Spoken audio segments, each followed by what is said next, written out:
Hello everybody, Crow back again with another untitled video. Yes, I still haven't picked out a name of the name for this kind of video where I'm actually showing some gameplay and just talking about random crap. The game you're looking at is Way of the Warrior on the 3DO. This is some game footage I recorded a long time ago. Yeah, I've kind of opted out of not playing a game at the same time as talking, but instead just overlaying the game footage while I'm talking. It'd be a whole lot easier for me.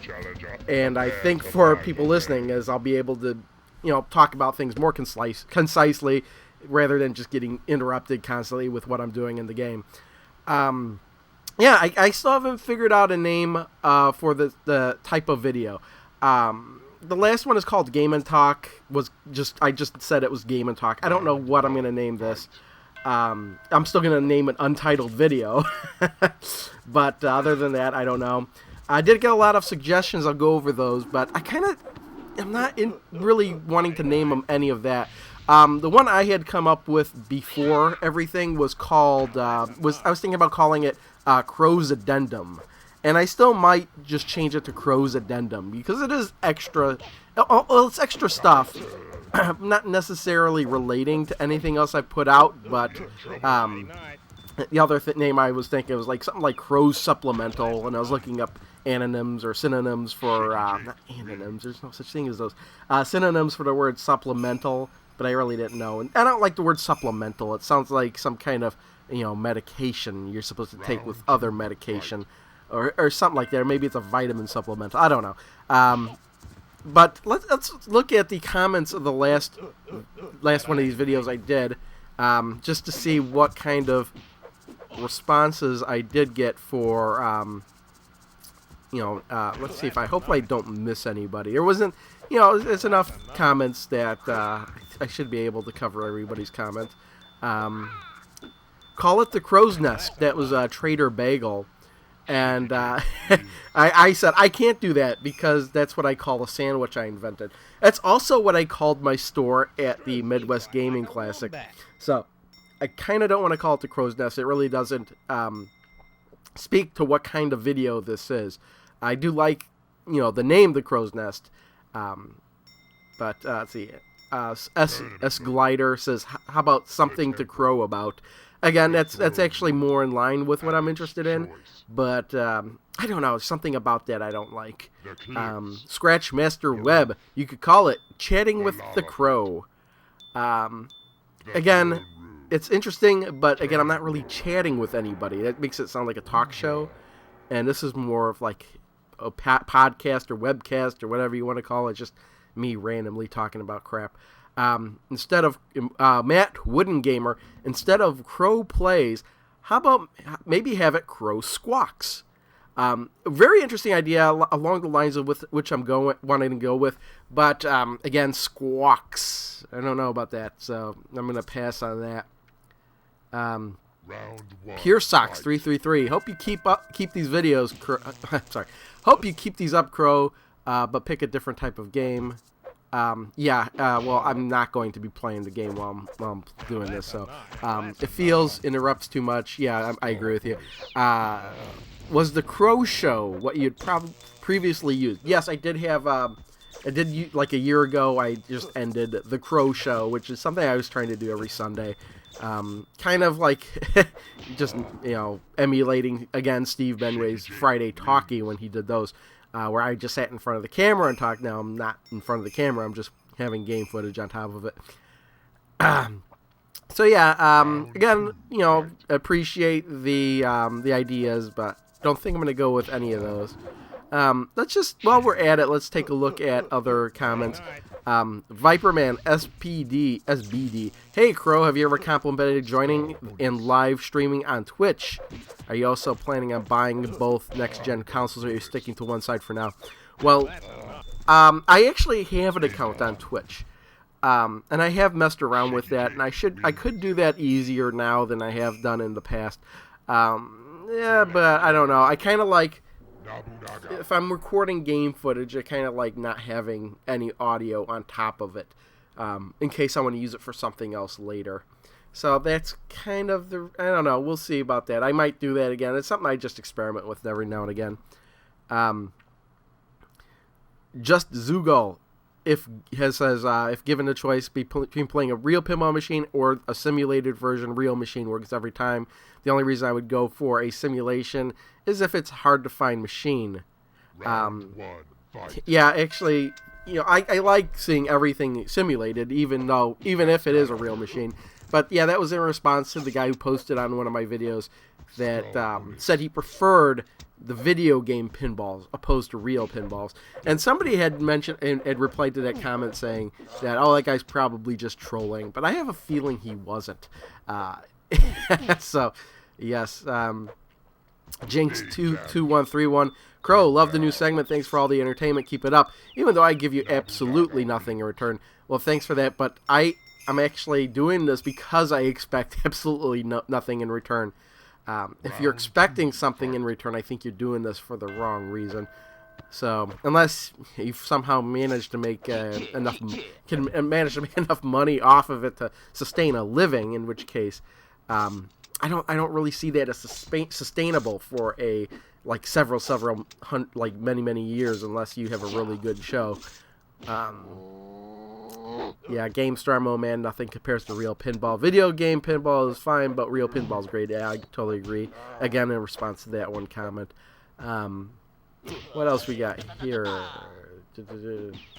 Yes. 1979 Devil's Advocate. You are the reason I'm now watching Hokuto no Ken. It's possibly my favorite anime of all time, so thanks. Yeah, it's actually kind of funny how I fell into that series. Actually happens to be when I was in the Air Force. And there was a building we called the Fish Bowl, where you could just go and people would play like VHS tapes and you could just sit there and watch. Since when you're in technical training, you don't have much to do, especially in the first couple of weeks. You can't even go off base. So I wound up going there a lot.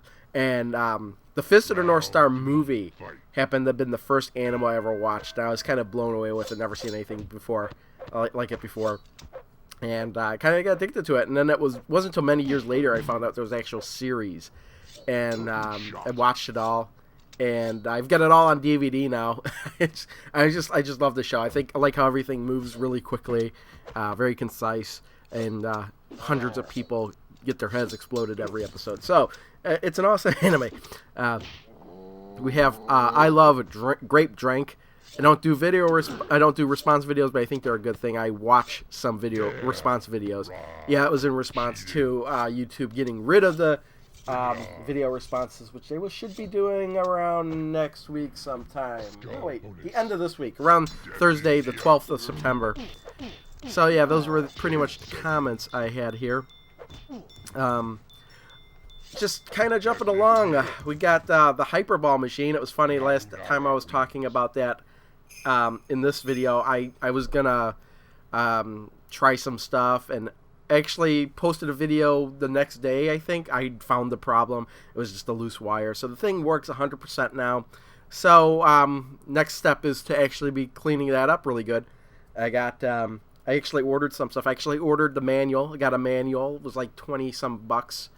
And I got some new stickers to post on I have to remove the old ones that are all worn out and discolored and everything. I got posted new stickers on there. They basically have the instructions on how things work, as well as the settings and some of the rules. And what I didn't realize was that the default settings of the machine are set way too hard, and people recommend easier settings. Well, the sticker actually mentions the harder rule set, but the stickers I ordered have the easier rule set, giving yourself 3 lives instead of just 2.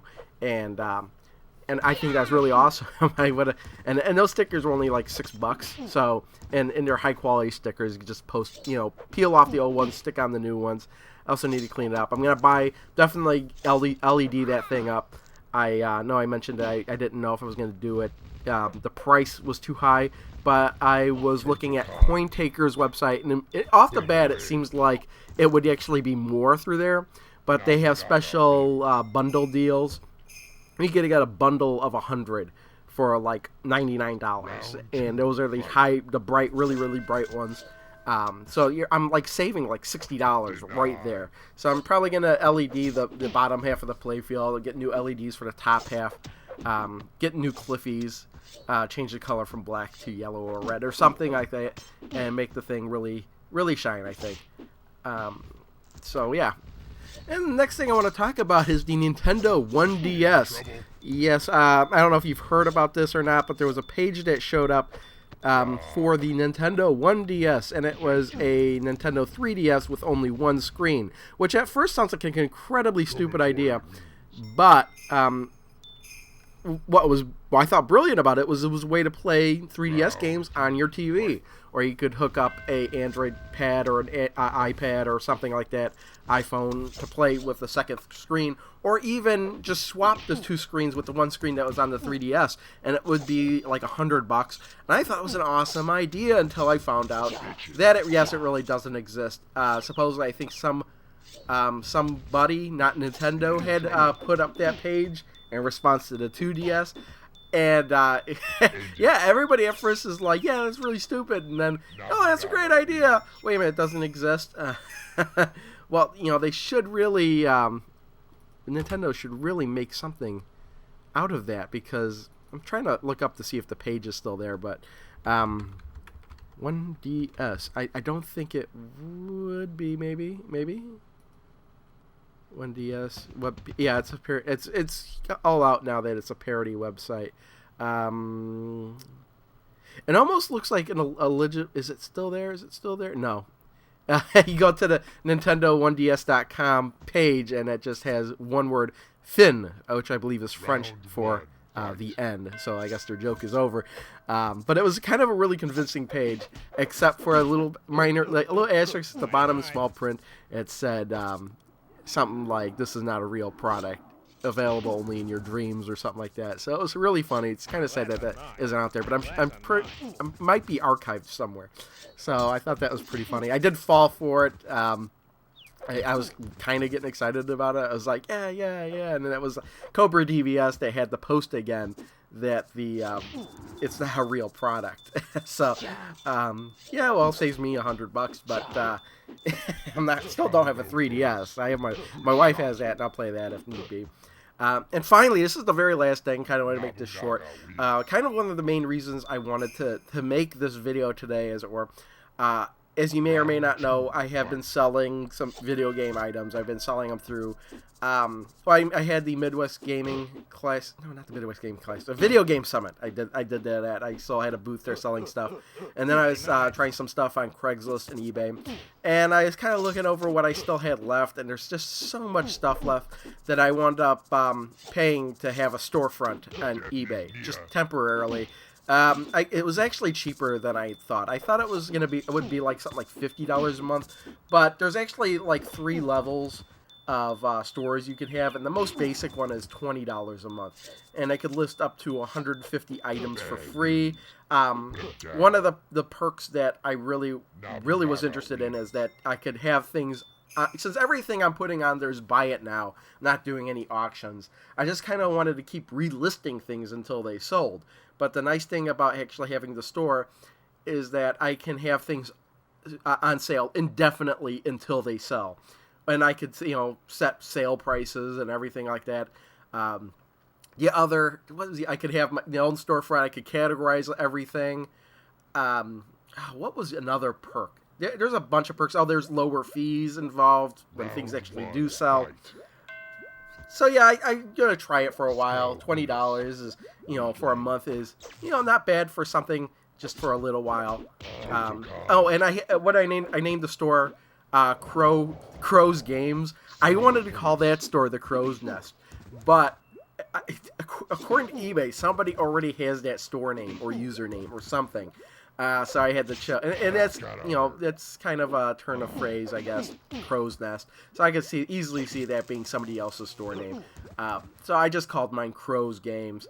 And I kind of was thinking about changing my username on eBay, because you can actually do that, but it wouldn't let me for some reasons I wouldn't want to go into. But my username on eBay is Steel Panic, and that's because I have had the eBay store for so long. I kind of didn't want to have it associated with the Crow name at first. I kind of wish I didn't do that, but there it is. But Crow's Games. I'll put a link to that. I'm still in the process of putting stuff up there. I've got to take hundreds and hundreds of pictures of all the stuff that I have. And eventually I'll get it all posted. I do have all the PSP games and a random smattering of other items for sale on there right now. But that's about it. Thanks. Yeah, there's really not much to say. Check out the store if you're interested. I still have the... oh, that was the other thing. I do have those Google Docs still up. And I have actually a new column to say whether or not the item is actually on eBay or not, helping me keep track as well as to what I've put on eBay and whatnot. So yeah, that's about it. Thanks everyone for watching. See y'all next time. Bye. Wow, that's perfect timing. This clip I have is coming to an end. Perfect timing. Bye.